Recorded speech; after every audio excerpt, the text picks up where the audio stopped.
Assalamualaikum warahmatullahi wabarakatuh. Selamat pagi dan apa kabar Anda hari ini? Beragam informasi menarik akan kami sajikan bersama saya Nadila Khairina. Inilah kabar Sumatera.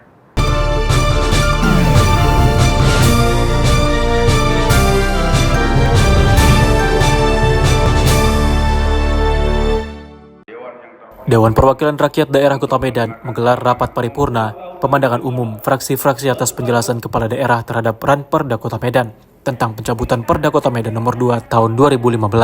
9 fraksi DPRD Kota Medan menyetujui dan memandang perlu atas Ranperda Kota Medan tentang pencabutan Peraturan Daerah Kota Medan nomor 2 tahun 2015 tentang rencana detail tata ruang dan peraturan zonasi Kota Medan tahun 2015-2035.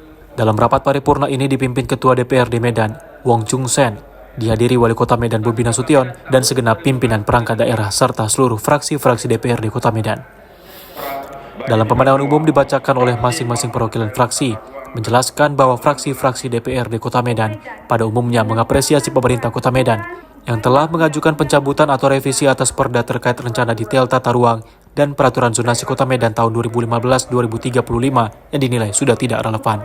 Diketahui dengan telah diundangkannya Peraturan Pemerintah Nomor 21 Tahun 2021 tentang penyelenggaraan penataan ruang, dasar hukum pembentukan rencana detail tata ruang dengan peraturan daerah, yaitu Peraturan Pemerintah Nomor 15 Tahun 2010 tentang penyelenggaraan penataan ruang telah dicabut dan tidak berlaku. Oleh sebab itu, untuk memberikan kepastian hukum terhadap rencana detail tata ruang wilayah perencanaan Kota Medan, maka Perda Kota Medan Nomor 2 Tahun 2015 tentang rencana detail tata ruang dan peraturan zonasi Kota Medan tahun 2015-2035 perlu dicabut. Selain menggelar paripurna pemandangan umum fraksi tentang pencabutan Perda Nomor 2 Tahun 2015, DPRD Kota Medan juga menggelar rapat paripurna dalam rangka pengumuman pengusulan pemberhentian Wali Kota Medan dan Wakil Wali Kota Medan masa jabatan tahun 2021-2025. Jadi revisinya ini kalau kita lihat mengacu kan kepada bahwa undang-undang ya tentang perubahan. Jadi RPJMD ya, RPJMN ya kan. Kemudian tentang RTH, ruang tata buka terhijau itu ya. Jadi nanti itu mungkin kita pembahasannya bisa kita bentuk pansus atau gimana kan gitu. Fahmi TV mengabarkan.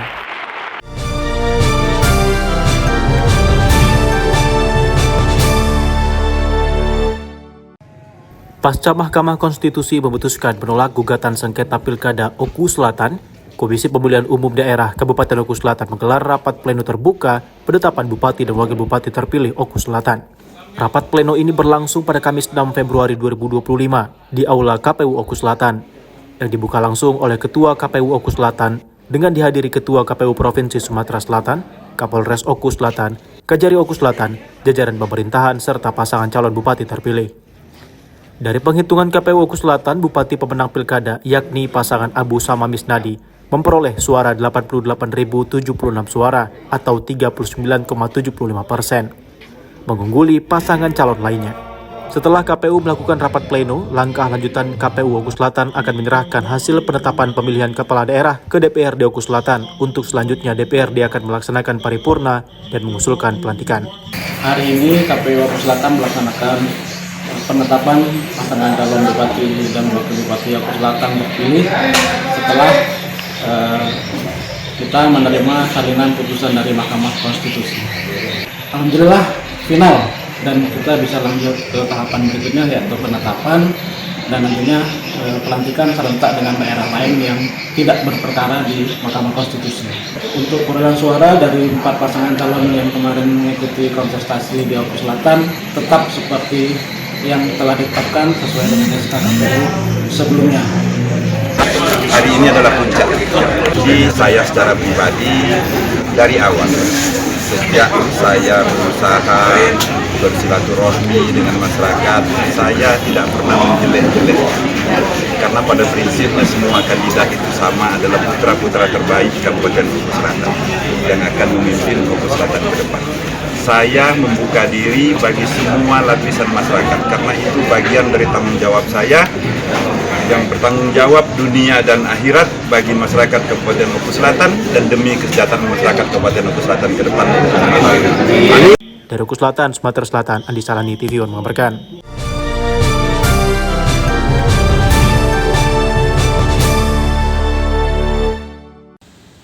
diduga menyalahi aturan terkait konstruksi saluran air yang bisa menyebabkan terjadinya banjir di Kota Palembang.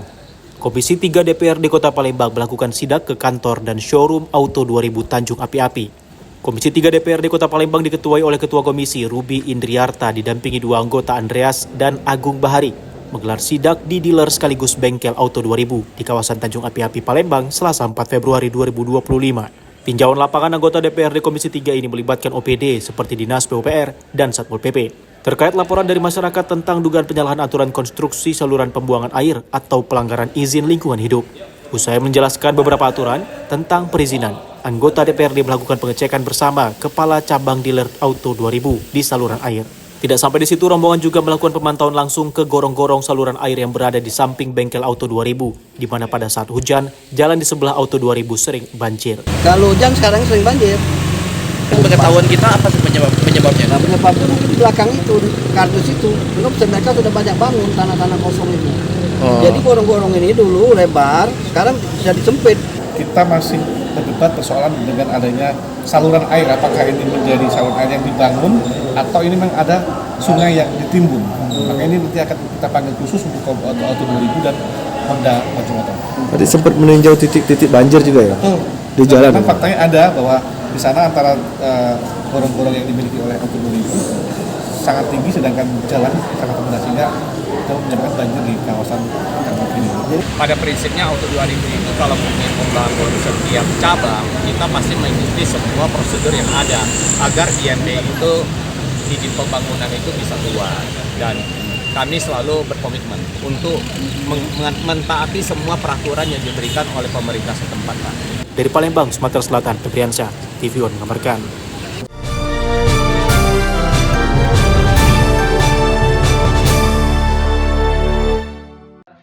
Untuk mengantisipasi terjadinya persengketaan lahan yang terus memanas antara masyarakat dari 7 desa yang tergabung dalam kelompok masyarakat Pulau Sarudung dengan perusahaan kebun sawit PT A3, Pemkab Padang Lawas, Kecamatan Lubuk Barumun dan Polres Padang Lawas menggelar mediasi antara masyarakat dengan PT A3. Mediasi yang digelar di Aula Kantor Camat Lubuk Barumun ini dihadiri kedua belah pihak yang bersengketa, yaitu ratusan perwakilan masyarakat dari 7 desa yang tergabung dalam kelompok masyarakat Pulau Sarudung dan perwakilan perusahaan kebun sawit PT A3. Dalam hal ini, dihadiri oleh manajer dan humas PT A3. Mediasi yang digelar Pemkab dan Polres Padang Lawas ini dipimpin oleh Camat Lubuk Barumun. Dan dari pihak Polres Padang Lawas dipimpin Wakapolres Padang Lawas dan Kapolsek Barumun. Demi ketertiban proses mediasi, Wakapolres Padang Lawas memberikan waktu kepada dua belah pihak untuk memberikan tanggapannya terkait permasalahan yang terjadi. Untuk dilaksanakan kembali mediasi ini, dan memang yang hadir kita harapkan memang orang yang memang bisa mengambil keputusan. Jangan lagi seperti ini, karena kita tidak mau lama-lama proses seperti ini, karena yang namanya masyarakat, kita tidak mau terjadi hal-hal yang tidak diinginkan. Perjanjian plasma dari 2003. Dari 2003 sampai sekarang tidak ada penyelesaian. Ada berapa hektar yang kita tuntut? Kalau yang kita tuntut 204 hektar. Selama ini tanggapan masyarakat dari perusahaan? Tidak ada sama sekali, tidak ada. Baru ini ada tahap mediasi. Baru ini ya, Bang? Ya, Setelah berapa lama, Bang, kita tuntut? Lama sekali. Kalau mediasi dari perusahaan sampai masyarakat itu tidak ada. Tidak ada, baru ini ya? Dari Kabupaten Padang Lawas, Irfan TV One mengabarkan.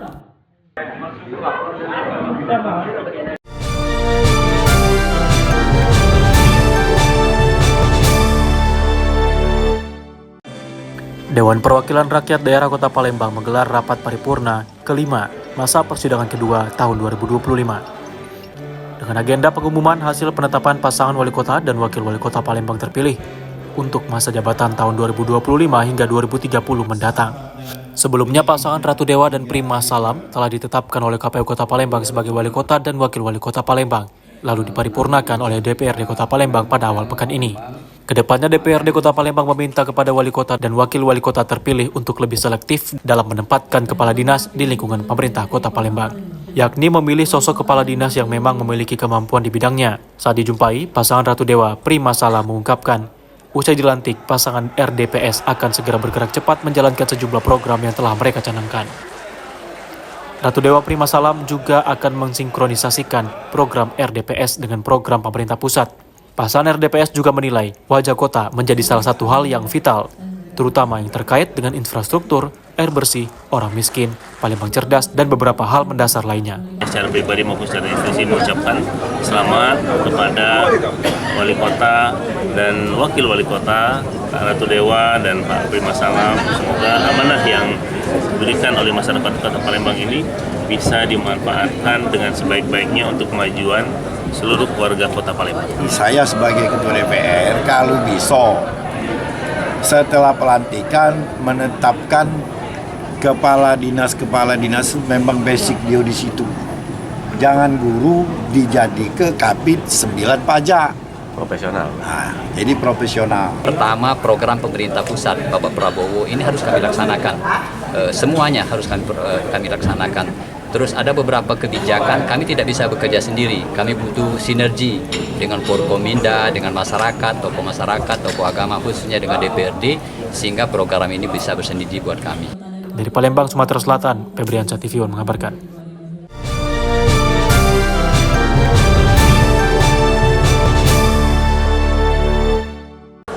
Terkait adanya pembangunan hotel yang tak punya izin, Komisi 3 DPRD Kota Palembang bersama OPD terkait menggelar rapat terbatas dengan hasil akan segera melakukan penutupan pelang terhadap hotel Parkside yang bermasalah perizinan. Rapat terbatas perihal pelanggaran Parkside, hotel, dan rekomendasi Komisi 3 DPRD Palembang dilaksanakan di ruang rapat Komisi 3 Palembang Senin 10 Februari 2025. Rapat dipimpin langsung oleh Ketua Komisi 3 DPRD Kota Palembang Ruby Indiarto, didampingi Wakil Ketua Firman Syahadi bersama para anggotanya. Usai rapat, Asisten 1 Pemerintah Kota Palembang Heri Apriani menjelaskan pihaknya baru selesai rapat dengan Komisi 3 untuk membahas soal hotel Parkside yang tidak berizin. Ia pun meminta pihak hotel untuk segera memproses perizinannya. Untuk itu, Pemkot meminta Satpol PP untuk mengambil langkah dengan menutup hotel. Kesimpulannya hotel Parkside itu belum ada izin. Belum ada izin. Silakan mereka untuk memproses administrasi izinnya, tapi sampai saat ini belum ada izin dan tidak boleh beroperasi. Memang satu sisi kami sudah melaporkan pidananya ke Polres, tapi sebagai Hotel Parkside mempunyai kewajiban kepada pemerintah kota, izin-izin yang harus mereka urus itu selesai baru bisa beroperasional. Tapi nyatanya di lapangan mereka masih beroperasional. Memang hotel itu tidak memiliki izin. Jadi kesepakatan kami tadi bahwa silakan pemerintah kota menindaklanjuti atas putusan yang sudah kami sampaikan, yang menurut mereka bahwa besok mereka akan melaksanakan penutupan dan pemberitahuan kepada masyarakat bahwa memang hotel itu tidak memiliki izin sama sekali. Kami serahkan, kami akan terus melakukan proses pengawasan tentang hal-hal itu. Nanti kita sama-sama melihat apa yang akan dilakukan oleh pemerintah kota terhadap hotel. Terima kasih. Dari Palembang, Sumatera Selatan, Febriansyah, TV One mengabarkan.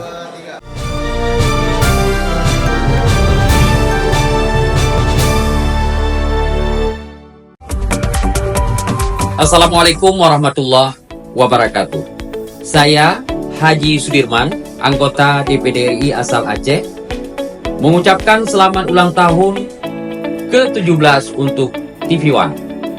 Semoga media TV One semakin jaya dan tetap menjadi televisi berita nomor 1 di Indonesia. TV One memang beda. Wassalamualaikum warahmatullahi wabarakatuh.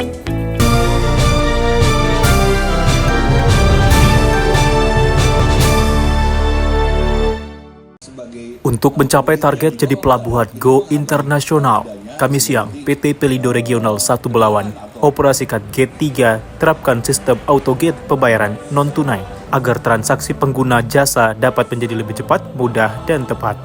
Penerapan auto gate ini wujud nyata komitmen PT Pelindo dalam mendukung digitalisasi sektor maritim dan meningkatkan efisiensi operasional Pelabuhan Belawan. Dengan seluruh transaksi dilakukan 100% menggunakan metode pembayaran non-tunai. Inovasi AutoGate tidak hanya akan mempercepat proses pelayanan, tetapi juga memberikan rasa lebih nyaman dan transparan bagi pengguna jasa. G3 dirancang mengakomodasi berbagai jenis kendaraan dengan lajur khusus sesuai dengan fungsinya. Terdapat 9 lajur dioperasikan pada G3. Lajur 1 dan 9 diperuntukkan bagi jenis kendaraan seperti motor, sedan, dan truk sedang. Lajur 2 dan 8 dikhususkan bagi kendaraan dengan pekerjaan tertentu yang memiliki surat perintah mulai kerja untuk kegiatan subholding Pelindo Multi Terminal. Lajur 3, 4, 6, dan 7 untuk jalur masuk dan keluar truk peti kemas yang melakukan kegiatan receiving dan delivery. Selanjutnya lajur 5 dan 10, jalur masuk dan keluar non-komersil bagi warga dan depo. Setiap kendaraan wajib melakukan tapping kartu elektronik di pos gate. Sistem akan otomatis memproses pembayaran sesuai kendaraan dan aktivitasnya. Beroperasinya Gate 3 berteknologi AutoGate ini, PT Pelindo Regional 1 Belawan berharap dapat meningkatkan efisiensi layanan pelabuhan modern dan kompetitif. Pelabuhan Belawan merupakan salah satu pelabuhan utama yang mestinya kita sudah punya standar yang baik. Jadi Gate 3 ini kita fungsikan untuk membuat satu batasan antara area pelabuhan dengan area non-pelabuhan. Dan Gate 3 dia merupakan adalah gate sebelum masuk ke area pelabuhan yang utama. Tentunya ada yang namanya verifikasi, Pak. Bukan pembatasan, verifikasi atas kendaraan orang yang masuk ke dalam pelabuhan. Tentunya mereka punya tujuan. Kalau ke pelabuhan pasti mengantarkan barang atau ngambil barang. Kalau bagi kegiatan masyarakat itu juga pelaku bisnis dalam pelabuhan. Hari ini memang satu pencapaian lagi ya bagi Pelabuhan Belawan, di mana atas arahan Strats PK bahwa gate yang ada itu memang kita harus fungsikan. Dan kami mengucap syukur, terima kasih untuk semua stakeholders teman-teman Pelindo yang menyambut kegiatan ini dan penerapannya ya. Kita pikir bahwa ini tidak mudah sebetulnya, proses cukup panjang dan ini akan melibatkan seluruh pemangku kepentingan. Acara peresmian pembukaan AutoGate ini dengan simbolis pelepasan balon ke udara oleh stakeholder di Pelabuhan Belawan. Turut hadir dalam peresmian pembukaan gate antara lain Lantamal 1 Belawan, Kejaksaan Negeri Belawan, Bea Cukai Belawan, Organda Medan, Polres Pelabuhan Belawan, dan perwakilan pengguna jasa Pelabuhan Belawan. Dari Medan, Sumatera Utara, Martinus Sitorus, TV One mengabarkan.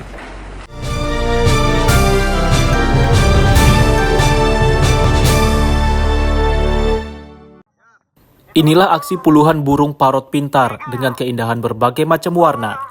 Parot-parot ini terdiri dari burung-burung luar seperti Makau, Patagonian, dan Sangkonur yang berasal dari Brazil, Amerika Latin, dan Amazon. Serta burung jenis parot lokal yang mengikuti ajang kompetisi Bubble Master Parrot Cup 1 dalam kegiatan free fly atau terbang bebas. Kompetisi perlombaan puluhan burung jenis parot warna-warni ini digelar di Villa Rumput Hijau, Desa Kace Timur, Kabupaten Bangka, Provinsi Kepulauan Bangka Belitung.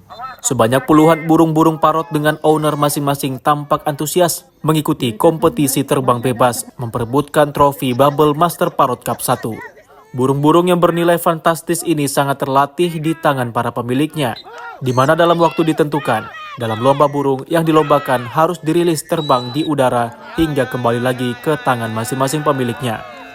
Diketahui kompetisi terbang bebas burung parot atau jenis paruh bengkok ini baru pertama kali dilaksanakan di Bangka Belitung, yang terbagi dalam beberapa kelas, diantaranya Small Solo Class dan Medium Solo Class, dan Fly to Me, serta kelas campuran dan merpati. Ada Suhaimi di kotak nomor 1, 26 peserta Amin di kotak dengan nomor 2, ikut beberapa kategori. Budi di kotak Kategori ini kan nomor ada 3, 4, Aris kategori solo small, DMP di kotak medium, nomor 4, merpati, Ryan kemudian di fly to kotak me dan nomor campuran. 5, Ada 5 kategori. dipanggil untuk kelas small. Ini katanya pertama kali di Ini pertama kali di Bangka Belitung. 5 menit ini Pertama ya, Pak, ya? kali di Bangka Belitung diselenggarakan oleh komunitas Bubble Master Parrot bekerja sama dengan 5 menit pemilih parrot.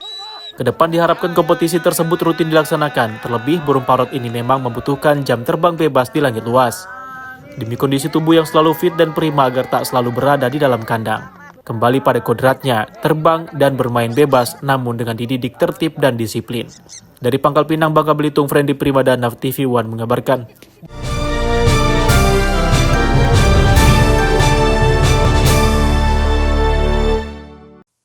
Ketua Tim Penggerak PKK Kabupaten Asahan, Titik Sugiharti Surya, bersama dengan rombongan Tim Penilaian Penggerak PKK tingkat Provinsi Sumatera Utara, mendatangi Posyandu Melur di Desa Sipaku Area, Kecamatan Simpang 4, Kabupaten Asahan. Kunjungan ini dalam rangka penilaian Posyandu terbaik tingkat Sumatera Utara.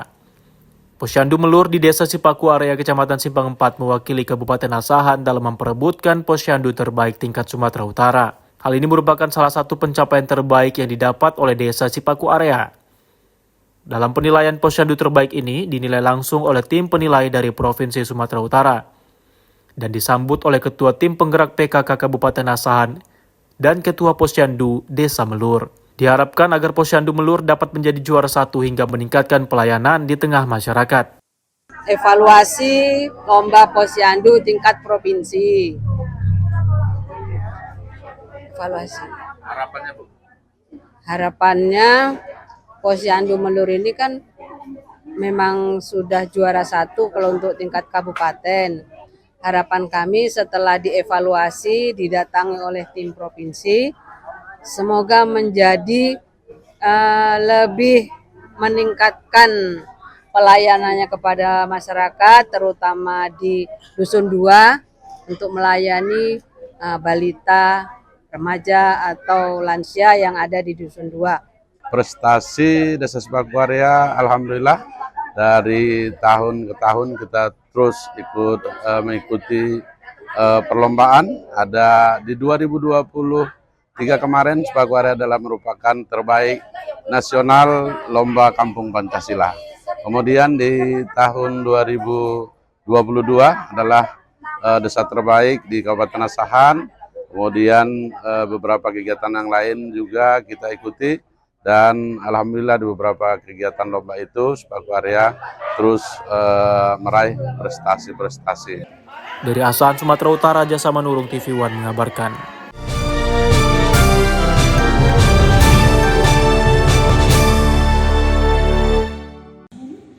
Bupati Asahan, Surya, melakukan launching atau peresmian pemeriksaan kesehatan gratis bagi warga Asahan di Puskesmas Sidodadi, Kisaran, Asahan, Sumatera Utara.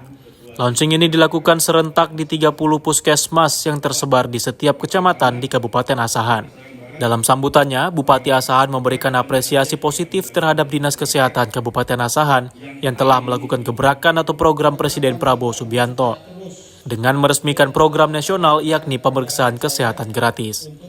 Surya menambahkan bahwa dengan adanya program ini dapat menambah kualitas hidup masyarakat dan mendeteksi awal penyakit yang ada di masyarakat serta dilakukan secara gratis. Pengobatan gratis ini dapat diberikan bagi warga yang berulang tahun dan dapat diperoleh hingga 30 hari setelahnya.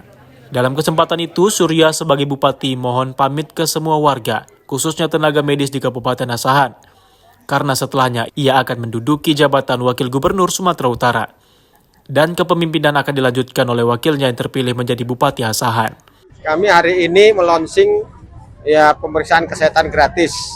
Ini menindaklanjuti dari program Pak Presiden, Pak Prabowo untuk memberikan pelayanan kesehatan kepada seluruh lapisan masyarakat. Dan masyarakat yang berulang tahun pada hari ini itu berobat gratis. Dan bukan hanya hari ini, tapi ada tenggang waktu 30 hari. Jadi supaya apa? Supaya masyarakat ini betul-betul peduli dengan kesehatannya. Sehingga pelayanan di puskesmas itu akan terus lebih intensif dan lebih ditingkatkan lagi. Karena ini sebetulnya bukan berobat, tapi cek kesehatan, mencegah supaya masyarakat kita tetap dalam keadaan sehat, tidak sakit. Tentu ini untuk menyongsong Indonesia Emas tahun 2045. Dari Asahan, Sumatera Utara, Jasa Manurung TV One mengabarkan.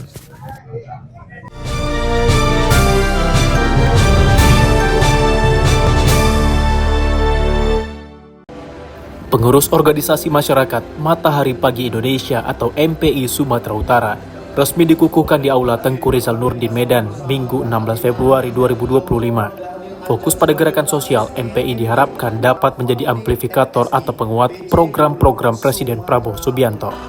Ketua Majelis Pertimbangan Pengurus Besar MPI, Dhanil Anzar Simanjuntak mengatakan, jika MPI merupakan organisasi, MPI adalah gerakan sosial yang diinisiasi oleh teman-teman dan didirikan oleh Prabowo Subianto yang bertujuan untuk mengamplifikasi program-program pemerintah. Dhanil juga mengatakan kepengurusan MPI di Sumut akan difokuskan ke isu-isu sosial yang ada di Sumatera Utara. MPI Sumut nanti banyak diarahkan untuk pelayanan kelompok difabel, kemudian isu-isu toleransi umat beragama terkait pendidikan, khususnya pendidikan kebangsaan dan nasionalisme. Tak hanya itu, MPI juga fokus pada isu-isu perempuan, buruh migran yang merupakan isu penting saat ini, dan MPI sendiri akan hadir serta memfasilitasi terkait hal tersebut. Dengan dikukuhkannya MPI Sumut diharapkan bisa menjadi amplifikator atau penguat program-program pemerintahan Presiden Republik Indonesia Prabowo Subianto. Gerakan ini harus jadi gerakan amplifikator bagi program-program Pak Prabowo sampai ke daerah. Jadi terutama di kelompok-kelompok masyarakat yang tadi saya sebutkan, masyarakat rentan. Memang fokusnya gerakan sosial, ya tentu kita berharap teman-teman yang punya semangat pelayanan sosial itu bisa bergabung di gerakan ini. Apalagi kan gerakan ini lintas profesi, lintas latar belakang, lintas ras. Banyak yang bergabung teman-teman di kejaksaan, kemudian di kepolisian, kemudian di pemerintahan daerah dan sebagainya. Usai dilantik, seluruh pengurus MPI Sumut diharapkan bisa merealisasikan program khususnya yang sudah dirancang oleh Presiden Republik Indonesia. Dari Medan, Sumatera Utara, Ahmad Sukri, TV One mengabarkan.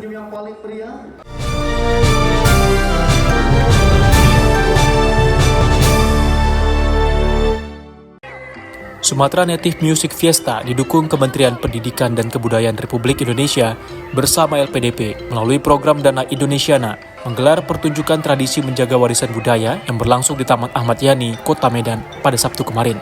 Dengan tema Taman Suara di Tengah Taman Kota, kegiatan ini diharapkan dapat membangkitkan dan mewariskan kembali nilai-nilai tradisi dan kebudayaan kepada masyarakat melalui taman-taman yang ada di Kota Medan. Pada pagelaran ini, berbagai pertunjukan seni budaya di Indonesia ditampilkan, mulai dari tarian Melayu, reok Sanggar Sinar Budoyo, teater dari Fakultas Seni Budaya Universitas Negeri Medan berkolaborasi dengan Sekolah Taman Kanak-Kanak Berlin School Medan dengan judul Pewaris Tradisi Penjaga Negeri serta pertunjukan seni lainnya.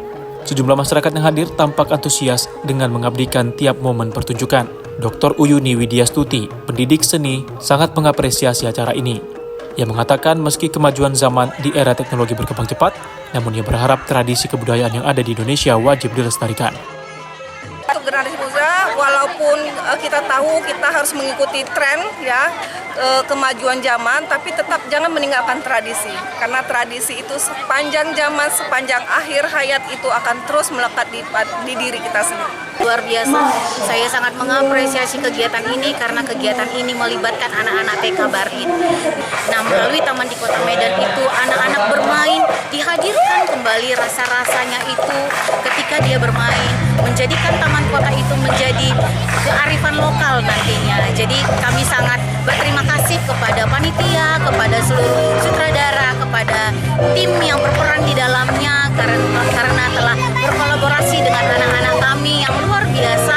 Semoga ini nanti menjadi titik awal kepada anak-anak kami untuk mengenal jati dirinya sendiri bahwa dia adalah warga negara Indonesia yang memiliki budaya etnis yang beraneka ragam.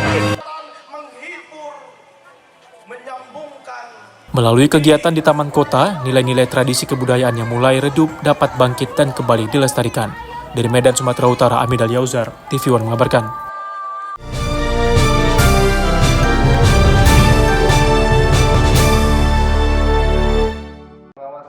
Pemerintah Kota Medan memberikan jawaban terhadap pemandangan umum fraksi-fraksi DPRD Kota Medan atas Ranperda Kota Medan tentang pencabutan Peraturan Daerah Kota Medan Nomor 2 Tahun 2015 tentang Rencana Detail Tata Ruang atau RDTR. Pemerintah Kota Medan bersama Dewan Perwakilan Rakyat Daerah Kota Medan tengah membahas Ranperda Kota Medan tentang pencabutan Peraturan Daerah Kota Medan Nomor 2 Tahun 2015 tentang Rencana Detail Tata Ruang dan Peraturan Zonasi Kota Medan tahun 2015-2035 melalui rapat paripurna DPRD Kota Medan yang berlangsung di gedung DPRD Kota Medan Selasa kemarin. Rapat paripurna dibuka Ketua DPRD Kota Medan Wong Chun Sen, didampingi 3 wakil ketua, yakni Rajudin Sagala, Zulkarnain, Hadi Suendra, dan dihadiri anggota DPRD Kota Medan. Dalam tanggapan Kepala Daerah disampaikan oleh Wali Kota Medan Bobi Nasution, pembahasan tersebut mencerminkan adanya semangat bersama, kerja kolaborasi dan kemitraan yang tangguh antara eksekutif dan legislatif. Bobi menyampaikan jawaban atas pandangan umum fraksi-fraksi di DPRD Kota Medan yang telah disampaikan dalam rapat sebelumnya. Bobi Nasution menanggapi pertanyaan, salah satunya disampaikan fraksi PDIP terkait dengan payung hukum Pemko Medan dalam melaksanakan RDTR. Dan kita setuju atas pencabutan beberapa pasal yang ada di Perda yang selama ini sudah disahkan oleh DPRD Medan. agar Medan ini memang betul-betul bisa mengundang investor sebanyak-banyaknya sehingga mereka bisa dengan mudah menanamkan modal, termasuk mendirikan rumah sakit atau mungkin tempat usaha yang selama ini mungkin di Perda itu belum memberi ruang. Jadi dengan dicabutnya Perda yang beberapa pasal itu, sehingga ruang itu terbuka, sehingga Medan ini bisa menjadi bidikan para investor untuk menanamkan modalnya, sehingga Medan bisa sejajar bahkan lebih baik dari kota atau kabupaten yang lainnya ada di Indonesia. Selain menyampaikan jawaban atas pertanyaan yang disampaikan fraksi-fraksi DPRD Kota Medan, dalam rapat paripurna itu juga Bobi Nasution menerima masukan demi penyempurnaan Perda yang tengah dibahas. Dari Medan, Sumatera Utara, Fahmi, TV One mengabarkan.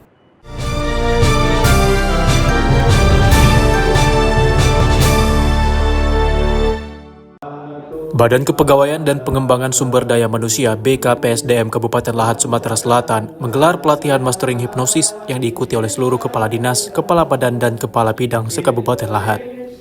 Kegiatan yang berlangsung di Hotel Santika ini dilaksanakan oleh BKPSDM Lahat bekerja sama dengan PT Niskalah Aniyah Acasa dengan menghadirkan narasumber yang berkompeten dan berpengalaman di bidangnya, yakni Master Andri Hakim yang merupakan Presiden IACT USA Chapter Indonesia. Dalam pelatihan ini, para peserta dilatih agar bisa memanajemen pikiran bawah sadar, sehingga mampu mengelola stres dan emosi saat memberikan pelayanan publik.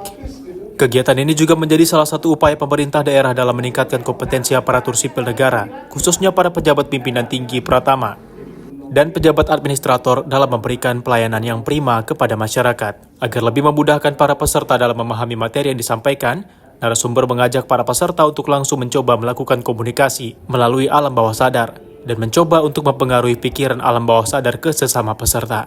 Presiden IACT USA Chapter Indonesia Andri Hakim menuturkan, dengan mengikuti workshop ini, para peserta diharapkan mampu mengetahui keilmuan hipnosis yang sebenarnya. Kemudian, para peserta juga diharapkan bisa melakukan komunikasi melalui alam bawah sadar dan melakukan hipnosis untuk mempengaruhi pikiran bawah sadar orang lain.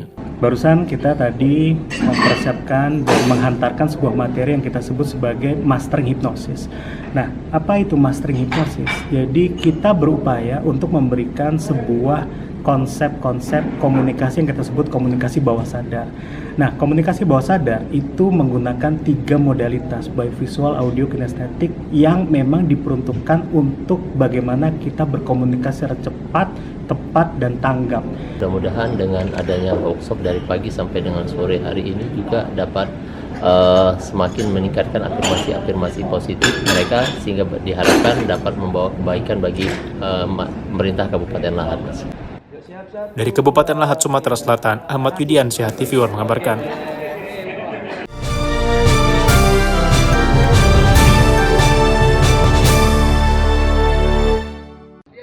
Mediasi kedua antara masyarakat 7 desa yang bersengketa dengan perusahaan kebun sawit PT A3 yang digelar Camat Lubuk Barumun dan Polres Padang Lawas di Aula Kantor Camat Lubuk Barumun, yang awalnya suasana mediasi sengketa lahan plasma cukup tenang, berujung memanas setelah mediasi berlangsung alot, sehingga perwakilan masyarakat dari 7 desa yang tergabung dalam kelompok masyarakat Pulau Sarudung sempat hendak keluar dari ruangan mediasi karena perusahaan dianggap tidak mau menyelesaikan permasalahan dengan masyarakat.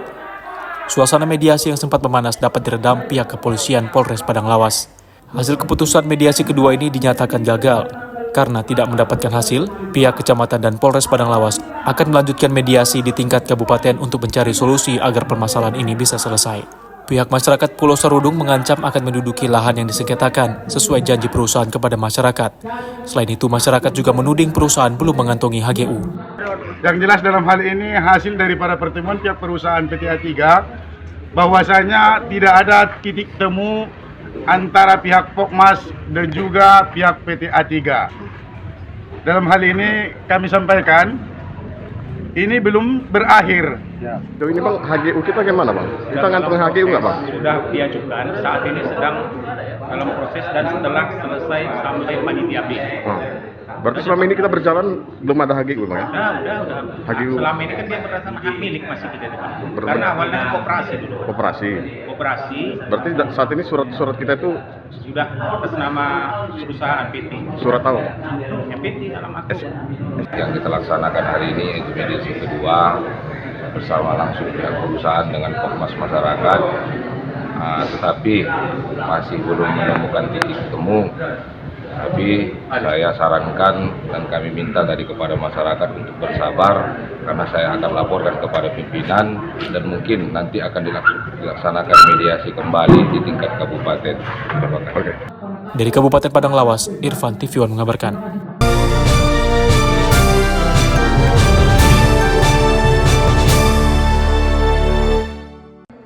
DPRD Kabupaten Pesawaran, Lampung menggelar rapat paripurna dalam agenda penyampaian nota pengantar 4 rancangan peraturan daerah Ranperda Prakarsa DPRD Kabupaten Pesawaran.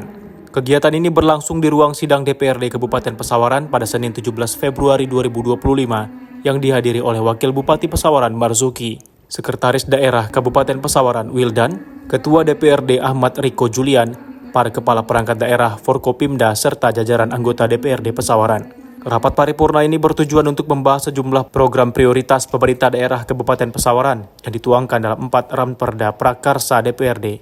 Keempat Ranperda tersebut rancangan peraturan daerah tentang rencana induk pembangunan pariwisata daerah Kabupaten Pesawaran tahun 2017-2031, rancangan peraturan daerah tentang lain-lain pendapatan asli daerah yang sah, rancangan peraturan daerah tentang pencegahan dan peningkatan kualitas terhadap perumahan kumuh dan permukiman kumuh, serta rancangan peraturan daerah tentang pelaksanaan penghormatan, perlindungan, dan pemenuhan hak penyandang disabilitas.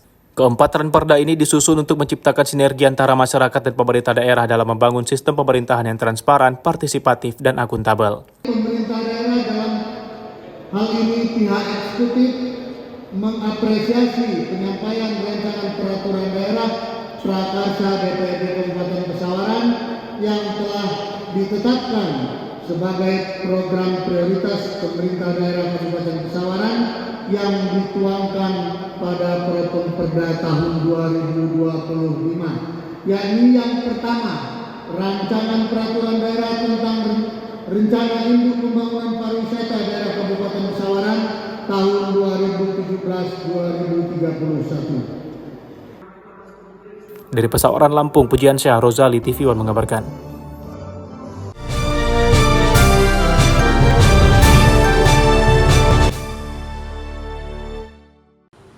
Komisi 3 DPRD Kota Palembang kembali melakukan sidak terhadap sebuah bangunan yang berlokasi di Jalan Pipa Jaya RT 30 RW 31 Kelurahan 15 Ulu Kecamatan Jakabaring Kota Palembang pada Selasa 18 Februari 2025. Dalam sidak turut hadir perwakilan pemerintah setempat untuk mendampingi jalannya pemeriksaan.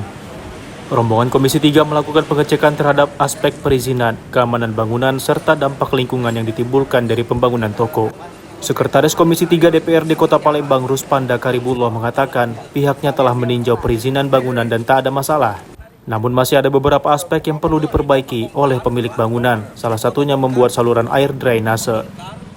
Itu tadi bersepakat sama kawan-kawan ketua komisi dan kawan anggota Komisi 3 Pak Budi, ketua komisi minta dia untuk membuat saluran air menyeluruh.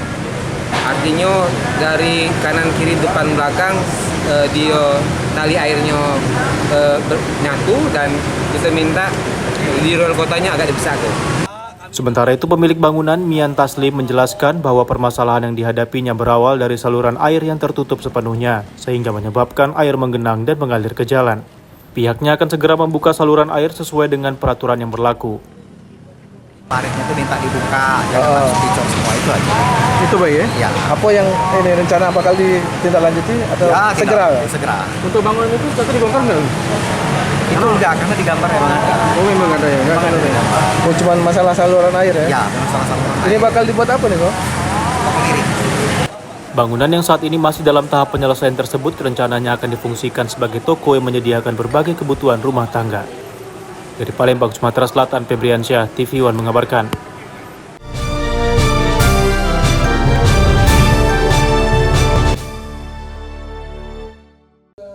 PT Kilang Pertamina Internasional Unit 2 Dumai memperingati Bulan Keselamatan dan Kesehatan Kerja atau K3.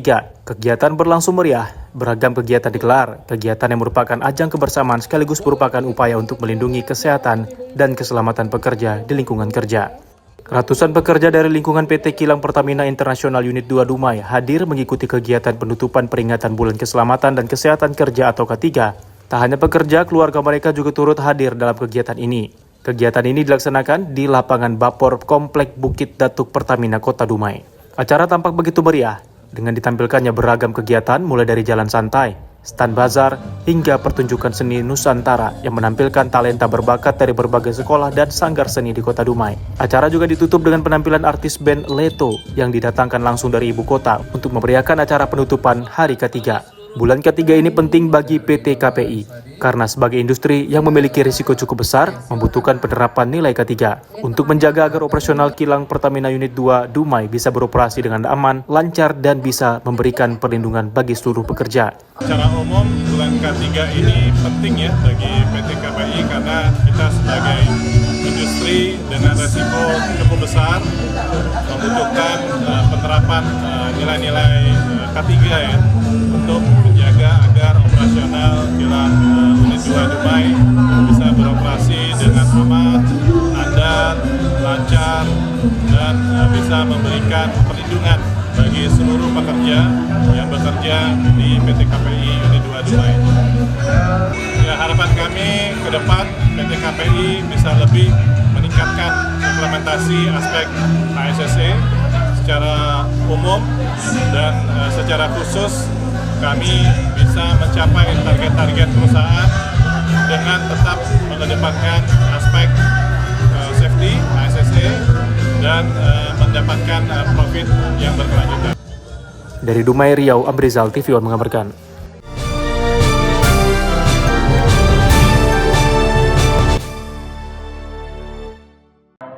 Musyawarah Kota Percasi Medan digelar di aula salah satu restoran di Kecamatan Medan Selayang, Kota Medan.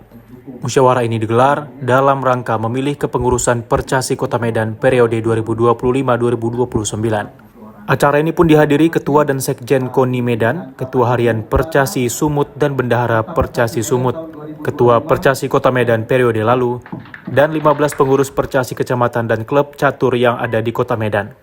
Musyawarah Kota Percasi Medan dibuka langsung oleh Aswindi Fahrizal, Ketua KONI Medan. Percasi ini akan kita perhatikan, pertama tadi apa kata Pak Sekjen ya, masalah porkot nanti kita masukkan cabur Percasi untuk event porkot di bulan November. Pembinaan itu nanti masih saya masukkan dengan nama-nama, nanti saya minta sama ketua yang baru sama Sekjen lah mungkin ya kan, nama-nama itu akan kita masukkan dalam materi binaan KONI Kota Medan tahun 2005. Mewakili Jakarta, tapi orang Medan. Sampai pelatihnya juga orang Medan.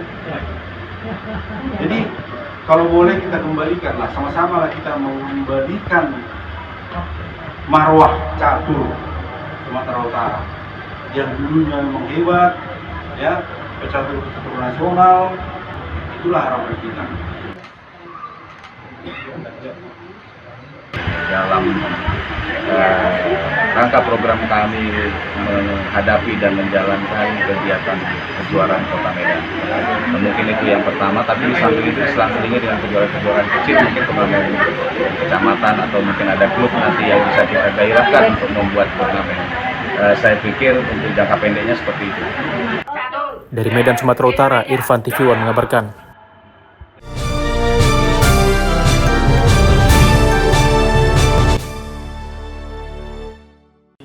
Komisi 3 DPRD Kota Palembang melakukan pemanggilan kedua pihak yang berseteru dan sempat viral di media sosial antara warga Citra Grand City dengan pengembang PT Cipta Asri Gria terkait permasalahan naiknya iuran pengelola lingkungan atau IPL. Mendapat laporan dari masyarakat tentang adanya perseteruan antara warga Citra Grand City dengan PT CAG selaku pengembang terkait permasalahan IPL. Komisi 3 DPRD Kota Palembang Senin siang 24 Februari 2025 kemarin memanggil kedua belah pihak untuk duduk bersama mencari solusi atas permasalahan antara warga CGC dengan PT CAG. Pemanggilan dilakukan lantaran warga yang tinggal di Komplek Citra Grand City keberatan atas naiknya iuran pengelolaan lingkungan IPL. Dalam rapat mediasi yang dipimpin oleh Ketua Komisi 3, Ruby Indriarta, kedua belah pihak hadir dalam rapat untuk menjelaskan duduk permasalahan yang terjadi dan sempat viral ini. Dalam hal ini, PT CAG mempunyai aturan yang harus ditegakkan terkait naiknya iuran pengelolaan lingkungan ini. Sementara warga perumahan Citra Grand City keberatan dengan besarnya iuran yang harus dibayarkan. Untuk itu DPRD memberikan rekomendasi kepada pemerintah untuk menerima PSU yang selama ini pihak CAG belum serahkan. Ini kami Komisi 3 bersama mitra-mitra terkait menerima laporan dari warga tentang Citra Grand City yang hari ini viral. Dan kami sudah mendengarkan kejelasan dari mereka, penjelasan apa saja, maka kami memberikan solusi agar mereka menyelesaikan secara kekeluargaan, secara arif dan bijaksana tentang permasalahan-permasalahan yang terjadi. Jadi yang kami protes itu kenaikan yang semena-mena, yang selama ini itu 2011 itu 350, sekarang udah 600 ditambah pajak 670. Selanjutnya camat dan lurah terkait akan memberikan ruang untuk mediasi kepada warga Citra Grand City agar perusahaan selaku pengelola dapat memberikan solusi sehingga permasalahan ini dapat terselesaikan. Tidak hanya itu, pihak perusahaan juga diminta untuk mencabut laporan polisi dan mengambil jalur kekeluargaan. Dari Palembang, Sumatera Selatan, Febriansyah TV One mengabarkan.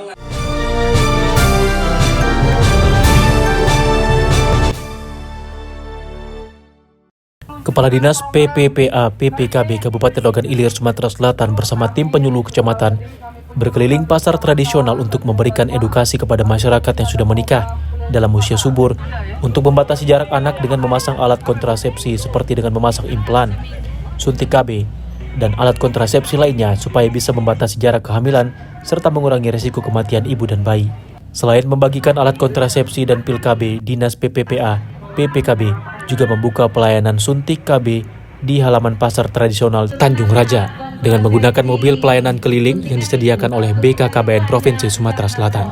Launching perdana pelayanan pemasangan alat kontrasepsi suntik KB di pasar-pasar tradisional dilakukan serentak di Indonesia dengan target 50 akseptor di setiap kabupaten kota. Kabupaten Ogan Ilir dipusatkan di pasar tradisional Tanjung Raja. Akan tetapi Dinas PPPA PPKB membuka 2 tempat pelayanan yakni di pasar tradisional serta di Puskesmas Tanjung Raja.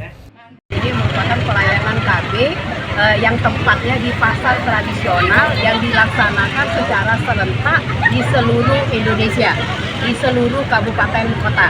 Jadi targetnya minimal setiap kabupaten kota itu melaksanakan pelayanan KB ini di 1 pasar. Oke. Nah, dengan targetnya minimal 50 akseptor.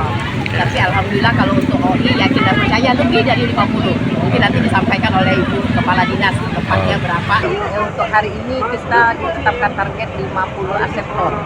Untuk pelayanan implan hari ini kita sudah terdaftar 64. Sudah memprogramkan bahwa nantinya akan kita teruskan kepada pasar-pasar yang lain yang ada di Kabupaten Ogan Ilir. Jadi bukan hanya hari ini saja kita pelayanan di pasar tradisional yang hari ini launching pertama oleh Bapak Menteri Kependudukan dan Kepala BKKBN. Dari Kabupaten Ogan Ilir, Sumatera Selatan, Berkat Arsyad TV One mengabarkan.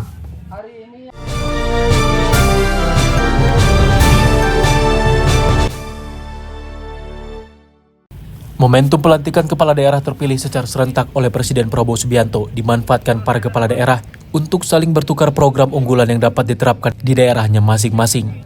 Para kepala daerah berkomitmen melanjutkan program pro rakyat seperti pendidikan dan kesehatan gratis, pembangunan infrastruktur, dan bantuan kepada UMKM.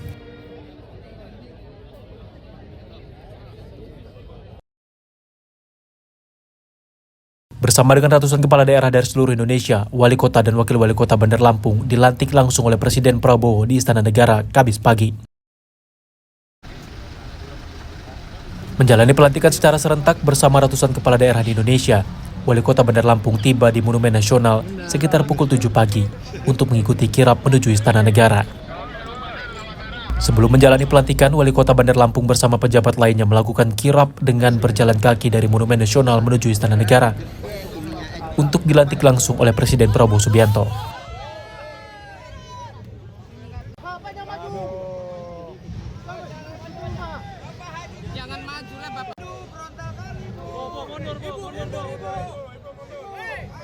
Eva Duyana meminta dukungan masyarakat Kota Bandar Lampung untuk 5 tahun ke depan. Eva Duyana dan Dedi Amarullah berkomitmen akan melanjutkan program pro rakyat seperti pendidikan dan kesehatan gratis, pembangunan infrastruktur, dan bantuan kepada UMKM. Sebagai wakil bupati, sebagai wali kota, sebagai wakil wali kota, dengan sebaik-baiknya dan seadil-adilnya. memegang teguh Undang-Undang Dasar Negara Republik Indonesia. Memegang teguh Undang-Undang Dasar Negara Republik Indonesia. Wali Kota Bandar Lampung mengaku berkesan karena bisa bersilaturahmi dengan pejabat dari daerah lainnya, serta mempererat komunikasi dan bertukar program unggulan untuk saling memajukan daerah. Setelah menjalani pelantikan oleh Presiden Prabowo Subianto, Eva Duyana dan pejabat daerah lainnya akan menjalani retret di Magelang. Alhamdulillah Bu Deva dan Pak Dedi hari ini dilantik. Semua kepala daerah, gubernur, bupati, wali kota seluruh Indonesia semua juga dilantik. Dan semua berjalan dengan baik dan lancar. Dan mohon doanya Bu Deva dan Pak Dedi akan menerus perjuangan dan juga program-program di Bandar Lampung. Mohon doanya mudah-mudahan program-program Bu Deva dan Pak Dedi Amrullah bisa terus menyentuh masyarakat dan juga pembangunan yang ada di Bandar Lampung. Kesannya hari ini seperti apa Bunda? Kesannya hari ini luar biasa, banyak teman-teman baru dari kepala-kepala daerah yang lain. Ya mudah-mudahan dengan dikumpulkan seperti ini semua kepala-kepala daerah kompak dan juga berbagi program-program yang unggulan di daerahnya masing-masing. Diketahui dalam Pilkada serentak 2024 lalu Komisi Pemilihan Umum Kota Bandar Lampung secara resmi menetapkan pasangan calon Eva Duyana dan Dedi Amarullah sebagai wali kota dan wakil wali kota terpilih dalam pemilihan kepala daerah Pilkada 2024.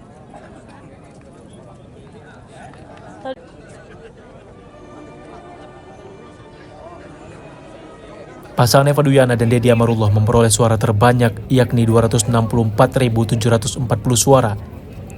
Sementara lawannya pasangan Reihana dan Aryodia Febriansyah memperoleh 91.740 suara.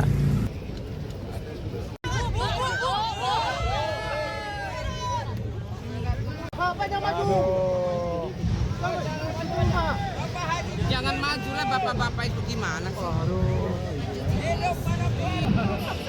Dari Bandar Lampung, Pujian Sativion mengabarkan.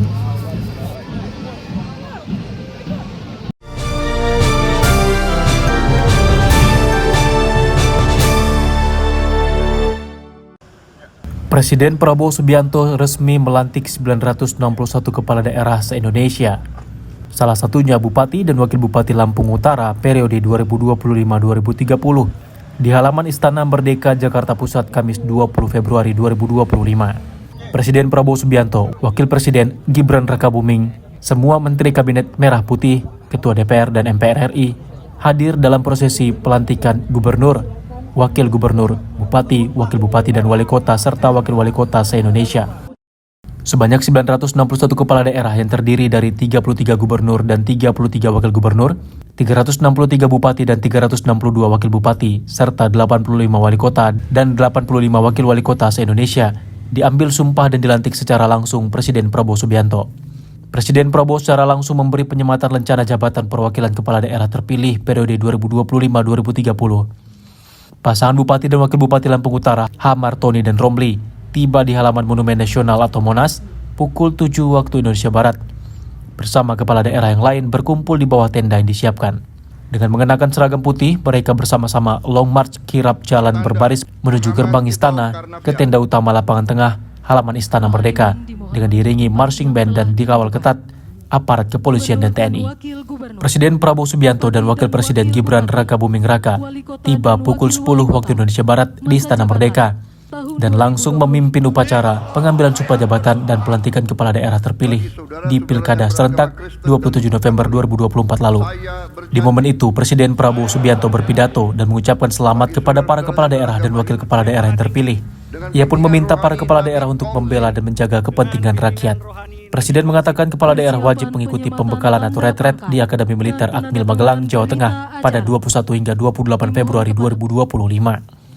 Kegiatan selama sepekan ini membekali para pemimpin daerah dengan pengetahuan dan keterampilan sesuai kebutuhan tugas pemerintah di daerah masing-masing.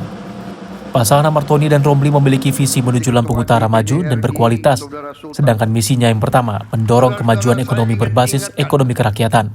Kedua, meningkatkan sumber daya manusia melalui pendidikan yang inklusif dan partisipatif. Ketiga, peningkatan kualitas pelayanan publik. Keempat, meningkatkan kualitas tata kelola pemerintahan seluruh sektor. Kelima, penguatan sektor pertanian dan perkebunan yang andal, maju, partisipatif, dan ramah lingkungan. Keenam, pengelolaan sumber alam yang bijaksana. Dan terakhir, menuju Lampung Utara yang inovatif melalui jaminan pelayanan bagi seluruh masyarakat. Semua kepala daerah diwajibkan untuk melaksanakan tugas-tugas di daerah masing-masing fokus pada statusnya sebagai abdi masyarakat, abdi rakyat. Jadi intinya kami adalah pelayan kepada masyarakat. Itu penekanan dia lah. Ya, kan ada program-program unggulan ya Pak ya, nanti Ya. akan diterapkan. Seperti apa sih nantinya yang langkah awal untuk 100 hari kerja juga? Ya, kalau program unggulan di daerah kabupaten memang beda-beda. Tapi paling tidak adopsi aset-aset presiden, baik di tentang pangan, kemudian masalah kesehatan, masalah energi, masalah swasembada. Kita memang harus mengapresiasi itu, kemudian menindaklanjuti apa yang dia ada beliau sebagai Kepala Pemerintahan Indonesia. Usai pelantikan, pemerintah provinsi dan 15 kabupaten dan kota provinsi Lampung menggelar serah terima jabatan dengan penjabat gubernur dan bupati di Gedung Hotel Jakarta Pusat. Gubernur Lampung Rahmat Mirzani Jausal dan Wakil Gubernur Jihan Nurlela melakukan serah terima jabatan dengan penjabat Gubernur Syamsuddin. Selanjutnya, Rahmat Mirzani memimpin proses serah terima jabatan Bupati Hamartoni dan Wakil Bupati Romli, serah terima jabatan dengan penjabat Bupati Aswarodi yang telah 10 bulan menjabat mengisi kekosongan selama masa berakhirnya masa jabatan Bupati Budi Utomo sebelumnya. Dari Lampung Utara, Lampung, Pujian Setiviun mengabarkan.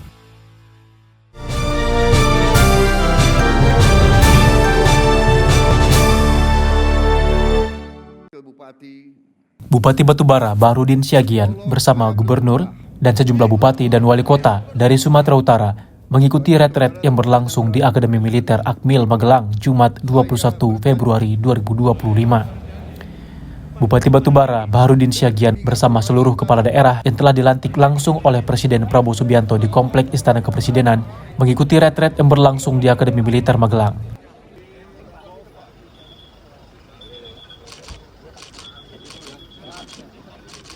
Retret ini bertujuan memperkuat pemahaman dan kesiapan para pemimpin daerah dalam menjalankan tugas pemerintahan dan untuk memperkuat sinergi antara pemerintah pusat dan daerah.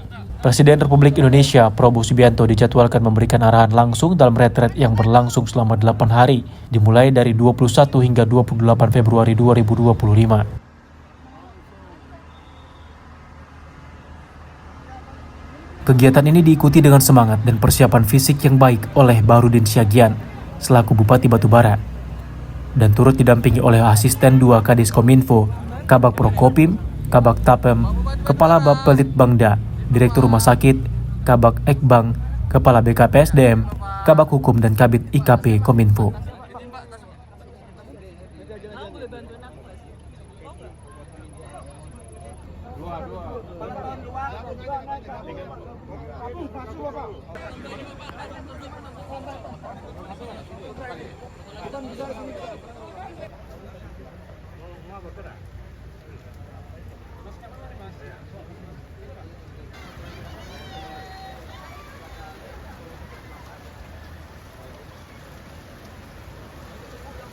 Dari Batubara, tim TV One mengabarkan.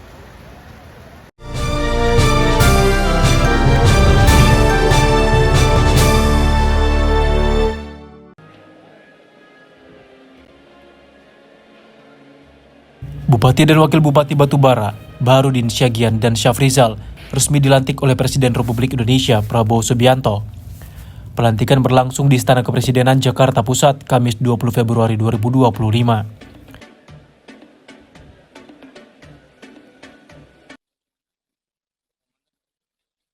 Kegiatan pelantikan serentak seluruh kepala daerah terpilih hasil Pilkada 2024 merupakan yang pertama kali dan menjadi sebuah tonggak monumental pemerintahan Indonesia. Dalam arahannya, Presiden Republik Indonesia Prabowo Subianto mengucapkan selamat atas pelantikan kepala daerah dan selamat atas mandat yang diberikan oleh rakyat dari daerah masing-masing.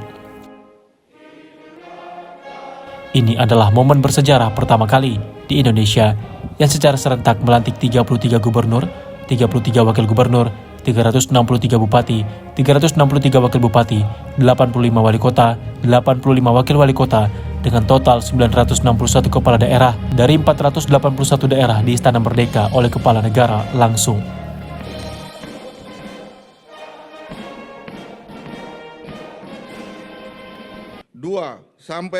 Bupati dan Wakil Bupati Batubara resmi dilantik oleh Presiden Republik Indonesia Prabowo Subianto. Bupati dan Wakil Bupati Batubara pun mengucapkan terima kasih kepada masyarakat Batubara yang telah mempercayai mereka dan memilihnya melalui Pilkada 2024.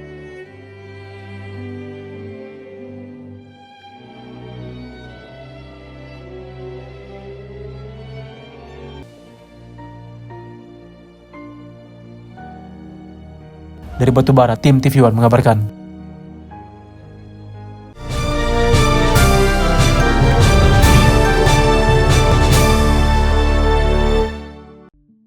Bupati dan Wakil Bupati Batubara terpilih, Baharudin Syagian dan Syafrizal, mengikuti gladi bersih yang digelar di Monumen Nasional Monas, Jakarta Pusat, Rabu 19 Februari 2025. Setelah melakukan gladi kotor pada Selasa 18 Februari 2025, Bupati dan Wakil Bupati Batubara terpilih, Baharudin Syagian dan Syafrizal, mengikuti gladi bersih yang digelar di Monas, Jakarta Pusat. Kegiatan ini diikuti sebanyak 481 kepala daerah terpilih hasil pemilihan kepala daerah Pilkada 2024 dengan mengenakan kemeja putih, celana hitam, dan sepatu pantofel. Kemeriahan ini semakin terasa dengan atraksi marching band mengiringi kirap kepala daerah terpilih menuju Komplek Istana Kepresidenan Jakarta. Bupati Baharudin Syagian menyampaikan hal ini menjadi tonggak sejarah bagi Bupati dan Wakil Bupati yang pertama dilantik oleh Presiden di Istana Negara. Hal ini menjadi peningkat semangat untuk bisa membangun dan melayani masyarakat di daerah, tentunya di Kabupaten Batubara. Akan gladi bersih di Istana Negara dipimpin oleh Bapak Menteri Dalam Negeri, Bapak Tito Karnavian. Semua calon gubernur, wakil gubernur, bupati, wakil bupati, wali kota dan wakil wali kota terpilih semua sudah hadir tadi dan sudah dilaksanakan gladi bersih. Insya Allah besok pukul 10 pas ya, 10.00 acara akan dimulai. Tadi sudah dibuat secara baik countdown-nya, ya termasuk juga tadi sirkulasi masuknya, siapa yang maju ke depan. Turut mendampingi Bupati Batubara dalam kegiatan ini Kadis Kominfo Batubara, Kabak Prokopim, Setda Kabupaten Batubara, dan OPD terkait. Dari Batubara, tim TV One mengabarkan.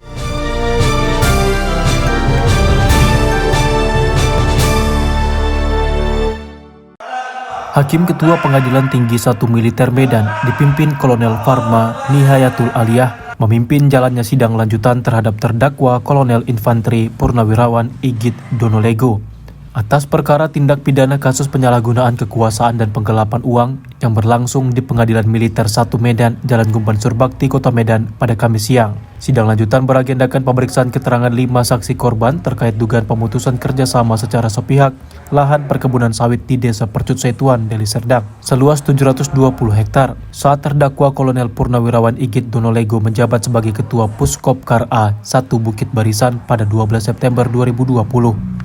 Terdakwa juga diduga merugikan saksi korban Santo Sumono, Direktur PT Poli Kartika Sejahtera (PKS) sebesar Rp20,35 miliar sebagai kompensasi pengakhiran kerjasama dan menggelapkan hasil penjualan kelapa sawit selama pemutusan hubungan kerja sepihak yang diperkirakan mencapai Rp11,25 miliar karena hasil penjualan kelapa sawit tidak diberikan ke PT Poli Kartika Sejahtera. Tapi pada intinya, sebenarnya pertanyaan hakim tadi, apa sih yang menjadi keberatan?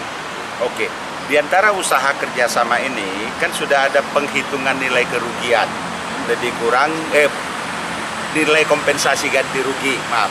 Nah, ganti rugi yang harusnya didapatkan Pak Santo itu kan lebih kurang 21 miliar. Nah, seandainya itu dibayarkan, ya mungkin masalahnya sudah selesai. Tapi kenyataannya penggantian kerugian belum dibayarkan, berarti kan usaha masih tetap lanjut nih.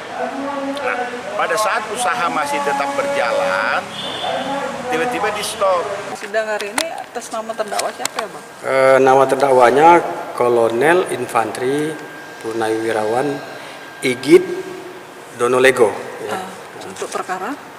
Perkara ya yang dituduhkan kepadanya, didakwakan ya, itu perkara penyalahgunaan wewenang pasal 126 KUHPM dan penggelapan.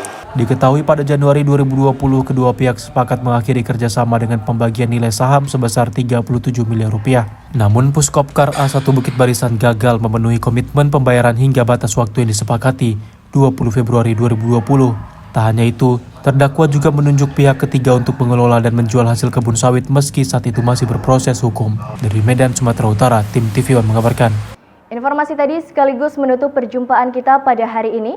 Tetap perbarui informasi Anda melalui kanal YouTube TV One News dan kanal berita tvOneNews.com. Saya Nadila Khairina bersama rekan kerja pamit undur diri. Terima kasih dan sampai jumpa.